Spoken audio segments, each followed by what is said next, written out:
Hello, Gresham, and good afternoon. I'm Sarah. I'm the communications manager here at the City of Gresham, and I am really excited because I get to chat with my dear friend and colleague, Chief Travis Gullberg, and Yes. we wanted to take a minute and not only just admire the sunshine that's out here for like what 5 minutes this afternoon. I'm hoping longer. Could It's go what a less. great day, Could though. go. You are right. I got a great view, I don't I? know you do. I'm really Yeah. jealous. I don't have Nice. this in my office. Sorry. Wanted to take a minute, and before we get too much further into the year, the police department has had a fantastic year. You guys have made progress in so many areas. And before we get too far into February, I thought, why not just sit down and recap 2023, talk about some of the wins, some of the things you're most proud about, Yeah. and then kind of where we go from here, what you're Yeah. looking forward to. So let's start with like overview, some Yeah. stats, Yeah. some what stands out to you in 2023. Well, as you know, and thank you for that, because I do think, as much as we're challenged in many ways as a community around safety, we have, and most recently shared in a press conference, as you know, earlier in this week with the collaboration we're doing at the metro area. Just a lot of successes, which may not seem like a lot when you hear some of these numbers. We talk about that, but they're having impacts, Right. and they're changing our trajectory around crime in a positive way in terms of reduction, and providing our community with a sense of crime is down and we don't need to fear crime as much now. At the same time, I want to reiterate, and I'll do this throughout this conversation, that the work is not done. Sure. As the police chief, Robert Day, shared, we're not popping the champagne cork anytime soon. That's fair. And we know that there's more work to be done, and it really just, the conversation really goes back to, as you know, when I came on, we opened up with the Safe Gresham initiatives. Yep. We did a version 1, we've done a version 2. We'll see what version 3 looks like this Looking year. forward to 3.0. We Yep. get better every year. And that providing us the focus that we needed to really be specific about how we approach community safety and how we deploy our personnel in a time, as you know, when we've been challenged with staffing levels, and then how we embrace technology and all those other factors to help us. So, one of the things I think I'm most thankful for and just really excited about is the work of our staff, and not only the work that they do daily, but the work they're willing to do beyond their daily work, and that is reflective in the missions. So we've shared quite often about the ongoing missions we have at the public safety partner level throughout the county and throughout the metro area, especially around stolen vehicles. Okay. And retail theft. So let's take a step back. For someone that Yeah. doesn't know what these are, how do these work, and Yeah. who do we partner with to do these? Yeah, great questions. So they work when you force multiply, meaning you join together with multiple agencies with a single vision and a set mission that everybody can follow. In a certain like area? Yeah, and it can move around, but the idea is to specifically address certain crimes and not be so broad that you just can't get the work done, but be specific, i.e. stolen vehicles, right? Okay. So we and the partners are the Portland Police Bureau, the Multnomah County Sheriff's Office, the Port of Portland, the District Attorney's Office, in a holistic approach about how we fight crime, right, in a way that not only gets people arrested and held accountable, but prosecuted in an appropriate way. And then, as we often talk about, just arresting people isn't going to get us out of these problems, right, that we're facing at a community level. So we need to be able to work in a way where we're transforming people's lives so that they can see that the behavior is not working for them and change to a more positive behavior, like not stealing cars. But how do we support them in the system, in the community, around thriving businesses and housing for all, and support around their needs, whether it's mental health or substance abuse. So, but the specific missions are focused on getting the stolen vehicle stats down Okay. in a way that's done with using data And I'm really excited about that. We've shared about that at the kind of broader level, but I don't know how many of our community members are really aware of what's going on.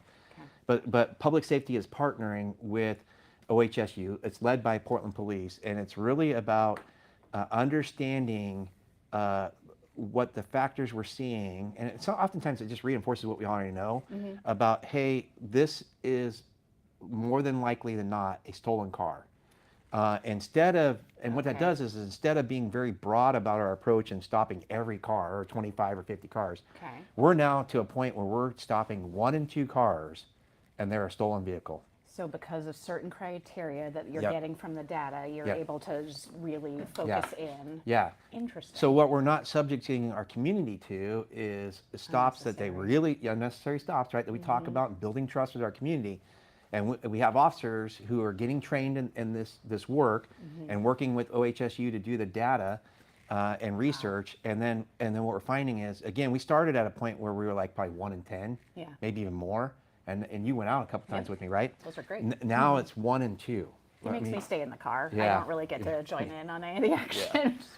But it's important to, in order to build trust, that that's the kind of data that we're talking about, and the Yeah. stats that the stuff we want to be proud about, that we're doing. So with these missions, would you say, because you're collaborating with different people and these and they take place in different areas, Yep. but I've heard it said that these missions you're really starting to see an impact region wide Yes. because of this collaboration. So Yeah. the ripple, one of these missions may take place in East Portland, Right. theoretically, Right. but we're seeing the impacts of them here in Gresham. Is that Yeah. accurate? Yeah, it's more than accurate, because let me give you some stats. So for Gresham, right, our stolen, or I always get a little technical, so I try not to be too technical.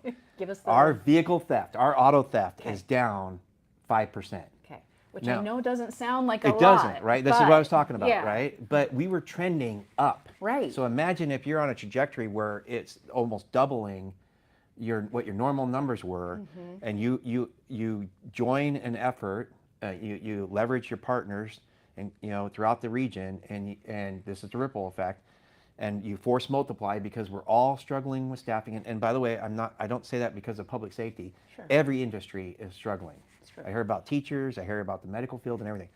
So we're leveraging each other, and this work is having the ripple effect where our community we were on a trajectory up. Now we're seeing a 5% decrease in the last year. Wow. And I know it's not a lot, but we're on the decline now Right. because of You the work didn't that's being just done. Stop Correct. the trend going upwards. You actually reversed the curve. Correct. And now it's going a downward Correct. trend. So That's impressive. It is, and again, it's a true testament to the collaboration, but also want to give credit to our members who are going out beyond their normal duty hours, Because they often working do overtime. this Yep. overtime, Yep. time off. Absolutely. Yeah, this is on top of their Yeah. day-to-day work Yeah. that they're participating. Yeah. I think we have a graphic of some of the stats. Yeah, that would be good as well to share, because Yeah, I want to put that up for a minute because I want to highlight again, it doesn't look like a lot, but if you go down the calls by type, in 2022, there were roughly 1,100 motor vehicle theft incidents, and then in 2023, down to 1,000. yeah. Look at the difference in catalytic converter theft. That's remarkable. Yeah, and again, what's reflective of that is not only the collaboration and the work being done, but it's more important that we're all communicating and working together in a way, including the DA's office, which encourages the system to work well, proper prosecutions and holding people accountable. Because often what we hear, and it is anecdotal, but that like 5% or less, probably more like 1 to 2% of the population are committing motor vehicle thefts, right? Yeah. 95% of the motor vehicle thefts. So what the impact is so as an example, in Gresham, through this work, an individual was identified, a search warrant was served, a house in Gresham was visited with that search warrant, number of cars were recovered, other stolen property, other criminal activity identified, this individual held accountable, Wow. and that person was committing a lot of auto thefts. Okay, so we're not just talking about, again, where we're getting 1 and 2 cars, Yeah. and who knows what the reason why they're still in that car, We're talking about an organized crime effort to commit auto theft over and over again, maybe selling them on whatever market, aftermarket, et cetera. Sure. And what that does is disrupt that behavior and any other of the tentacles that are around there. And that's the important work that's going on. And that's why we're seeing, like, again, it may not be a lot, but we have, It's a downward right, trend. we're on a downward trend. Yeah. And we know that commitment to it and continued work will continue that downward trend. And we're seeing that not just in stolen vehicles, but I know the missions also center around retail theft. Yes. We're yes. seeing the same sort of impacts in that sense Correct. as well. Yeah, it's a little, yes. The answer is yes. Okay. It's a little early to get too excited because Gotcha. we've only been doing it since about November. Okay. And again, that for us, a real focus on that, again, staffing is an issue. Yeah. And but we have passionate people that want to do that work, and when they can and go above and beyond, they do, and it's so great. But what it's resulting in is, again, there's a conversation around somebody stealing a sandwich to survive. Sure.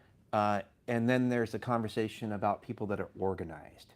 And while we have to respond to both and hold people accountable, but hope to help those that want to be helped, Right. and be responsible to the ones that are organizing. And the organizing is leading to arrests where people are stealing $10,000, $17,000, Right. $20,000, and we know that they're taking that onto some other market and selling it illegally. Right. They're and we hear that repeat about offenders. They're Correct. not just going in Yeah. and grabbing one thing. And, Right. Or they're organized in a way that they're going to continue to do this Yeah.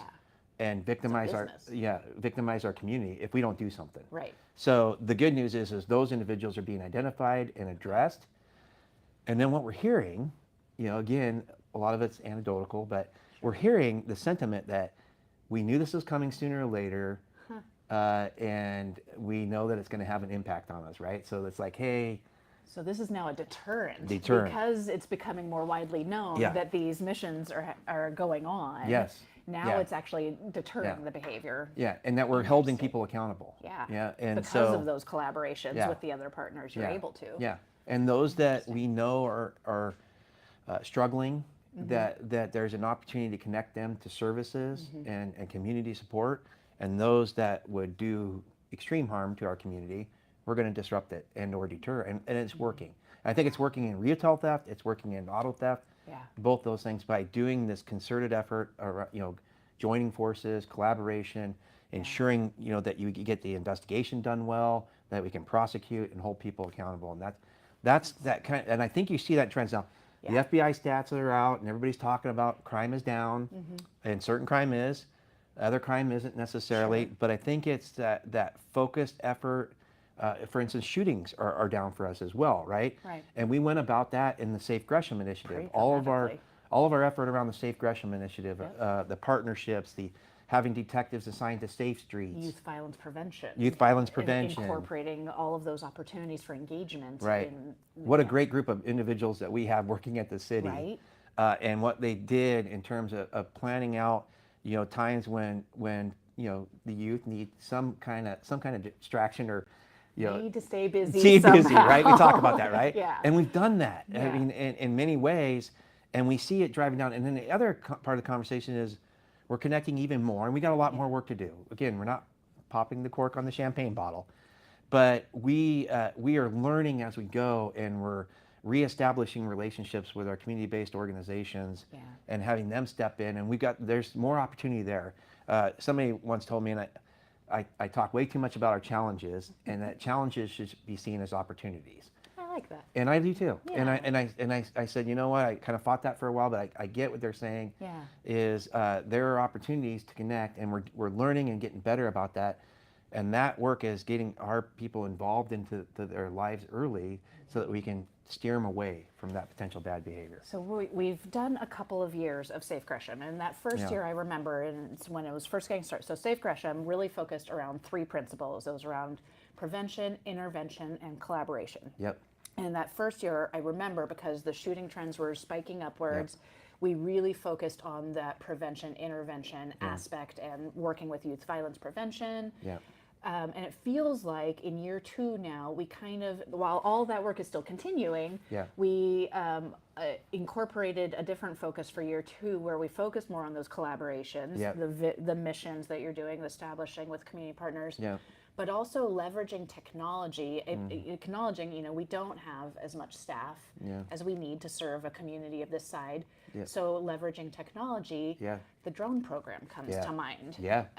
Do you want to speak to that? Yeah, great example. Great example of that transition from year 1 to year 2, and how we recognized that we had to bring on technology. And that what we've done is that we've had a pretty well-established drone program, and typically that was going out for crime scene reconstruction, Okay. or if there's a crash, they could go out and reconstruct the crash. Some other aspects of that you use, but what we did is we talked about how can we use this technology to improve our responses, our response time, our time on scene, and how we might de-escalate situations.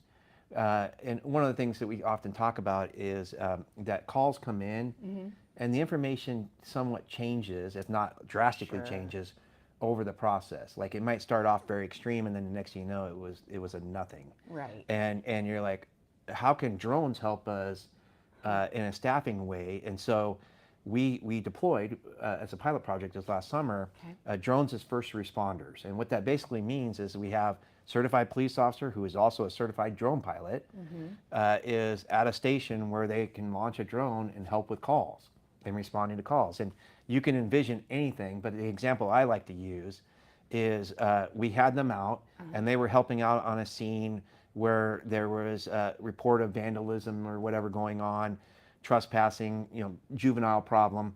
That quickly cleared into a nothing. And on the way back, there's a house on fire, right? And they set up on that to support police, who are the initial ones, and fire coming. Okay. And it's not just on fire, it's fully engulfed. And the people are stuck in the backyard, right? Okay. And they're able to direct and communicate via radio. We don't have it via drone yet. That'd be Too cool. much to ask. That'd be It'll be cool. It may come in the Next, future. maybe that's 3.0. Yeah. Okay. But by radio, they were able to tell the police that were there in response and fire coming, that the individuals trapped in the backyard, but that if you could get them through the hedges and the fence, they could just exit out the back. They go to a neighbor, get a chainsaw, cut it out, people come out. And the drone is providing that overview view of that. Can you How much imagine longer it would have taken, or if you even knew that they were back there or whatever. to get that information Correct. to the first responders. Correct. That's remarkable. So the drones can respond in record time before an officer can even get there. And I've heard from multiple officers that say how it saves them time because they can often, as you just said, clear something so where they don't even need to respond. I get statistical, but like it takes 7 to 8 minutes for a patrol car to get from one location to another on average in Gresham because of traffic, because of lights, etc. A drone is like 1 to 2 minutes. That's a huge difference. And then you have When eyes cars on come- scene. Yep, you know what's going on. You can give information out, support, and there are examples that where they actually can clear the call, and we don't even have to have police officers go there. Wow. And as you know, one of the things that we've tried to do, even through the Safe Gresham initiative, but just overall, how do we make our community safer? Is we're thinking about other alternative responses. We've got the community safety specialists. We launched that this last year, And right? that's been wildly successful. Wildly successful. They're handling calls where you don't necessarily need a police officer, helping the community be able to report crime. So like traffic accidents. Yeah, or like filing a report. Yeah. Or like identity theft. Yeah, or something. exactly. Or you came back from vacation and your house got burglarized and you don't Yep. have any suspect leads. And we can Yep. go, hey, okay, let's help you with that system. Okay. And then what that does is frees up the officers to go to the the immediate calls, or what we really want to get to as well is we know we need to do more community engagement. We need more time to work with our community about how we solve local issues at the local level. And so that's kind of to me what I guess I'd end with the whole Safe Gresham initiative is year 3 is all the work we've done is having the ripple effects that you talk about. Now I think it's an opportunity for us to focus at the local level. Yeah. What technologies like drones as first responders, how we staff, how do we deploy our personnel in a way that helps us locally too. Right. Because sometimes people don't feel like, hey, you're doing all these missions and doing all this work, and how is it really impacting Gresham? And it is, but It is. Yeah. But there are opportunities I think we can take and focus now here locally as well. And so I think that's the next thing. Getting the right resources to the right situation. Yeah. I think that's Yeah. what that really speaks to as well. Yeah. And if I might add, Yes, 'cause I please don't think do. it's out of turn. Yes. This is why the levy is important, right? I mean, the honesty is we've got to have the staffing and resources to do that focused work. Yeah. And I know it's tough times, and I understand the arguments and Absolutely. debates, but it really comes down to being able to service our community well through that staffing, the resourcing, the equipment, the technology, and everything. And that unfortunately takes money and staff. The drones project that is doing so well is paused right now because Correct. of staffing, Correct. right? Correct. Okay, so yeah, we can only do it as a pilot right project, So and we even need that staff to be able to Correct. fully Yeah. service all of these. Correct. Yeah. Yeah. Yeah. So again, 2023, a very exciting year as our overall work Yeah. and focus, and seeing the driving down things that were really plaguing the community, right? Yeah. Gun violence, stolen Car vehicles, theft. retail theft. Yeah. Boy, that big one is the catalytic converter. And I will tell you, that one is the one that's I will tell you, while really that stands out that to is, everybody in public safety has an impact on that. There was a big case again, Okay. Well, I not in our remember- area, yeah, I but remember seeing regionally. that. Yep. And that impacted an organized group that was doing a lot of this crime, and you see significant impacts, right? Yeah. And that's why it's so important for the partnership and the collaboration, which is one of the pillars of our Safe Gresham initiative. Yeah. So, And I know we showed it quickly on that screen, but catalytic converters last year were 271 calls around that, or incidents around that. In 2023, 47. Yeah. Math is not my strong suit, so Yeah. I'm not even going to Yeah. pretend to give you a percentage of what that is. But 271 to 47, that Yeah. is a remarkable difference. And I Yeah. think total calls for service were a little bit up, but verified shootings were down. Response times remain pretty even. Stolen vehicles down. Drug offenses. You guys you had a successful year. Yeah, and I so- think the other thing to point out is we've heard from the community that there were struggles around either connecting with dispatching system, right? Yeah. Or being able to file a report. So Interesting. while our calls for service or our overall reporting might be up, Uh-huh. I think that's reflective of the fact that we've been addressing another thing I'm excited good about. sign, right? It is a good sign. I mean, Okay, in a way- it's way. not, again, crime stats are down, but I think what's more important is our community is being able to connect with us better. Right. We've had again, I'm not going to get excited and not say we're all the way there. Sure. Because I've heard even recently that some of the computer programs still are a challenge. Okay. And we're looking at how we improve that. But we have options for reporting online. We have the CSSs, which can improve that process or help that process in terms of reporting and supporting them through the investigations. Yeah. We're connecting with other technology that help our investigations work. So all that stuff that we've done to help people build back trust in the policing and Yeah. government, right? And then connecting with us better in terms of reporting and communicating and Getting follow up. access. It's gotten a lot better, and I think that's reflective of the fact that Yeah. people feel a little bit more comfortable about, and then everything might not be a crime, and who knows, but we Right. want them to be able to report, and we want them Feel to. safe and comfortable Yeah. and have the access to be able to at least call and have that. Yeah, Yeah. absolutely, Yeah. absolutely. And that goes into really what our main focus is, and we're not the only one that's sharing this. I think all police agencies do, but our focus is reducing crime and the fear of crime, right? And while we still have crime that happens in our community, we know that through these initiatives, through the mission work, through a great year like 2023, we're making a difference. You are. And by the way, we have that on our flagship car, Make a Difference in Gresham, right? I noticed that. Yeah, you like that car? Yeah, it's pretty snappy looking. I like it. You might have to retrofit all of them. Yeah, maybe at some point, but I don't ever miss an opportunity to say we are hiring, and we need Make good your pitch. people. Why should we work for the city of Gresham? Make your pitch. Again, I will say the city of Gresham is a great place to work. Yes. I love Gresham. Chief grew up in Gresham. Yeah, Born and raised. and I really feel that you feel like you do belong and you can make a difference here. Everybody has challenges, but I see them as opportunities now. And I just say it's a great place to work. You know, I really do, and make a difference in your community. Yeah. So if you're interested, please look us up. I can't remember the exact website, but I would go to the Gresham website. There's a is, yeah. recruiting page there. Find out about us and make a difference in the Lots community. of great opportunities. Yeah. there. And if not us, somewhere in the city of Gresham. Yeah, we're hiring for all sorts of things. You never know. Yeah, yeah. Okay, well, I think Yes. that challenges as opportunities Yes, and making yeah, a difference yeah. is a great way to Yeah. end. I don't think we have any questions or comments. No? Okay. Fantastic. Chief, thank you so much for taking a few minutes to share the highlights of last year. Yes. We'll do it again Yes. real soon. How did we okay? I think this works. I need coffee next time. Okay. Yeah. I'm gonna get you a expect- mug then, Yeah, yeah, thanks. okay. Can I have my own dedicated one? Yeah, where I we can- got a police department one. We'll Okay, get you a thank mug. you. That'll be great. Fantastic. Yeah. Thank you, everyone. Have a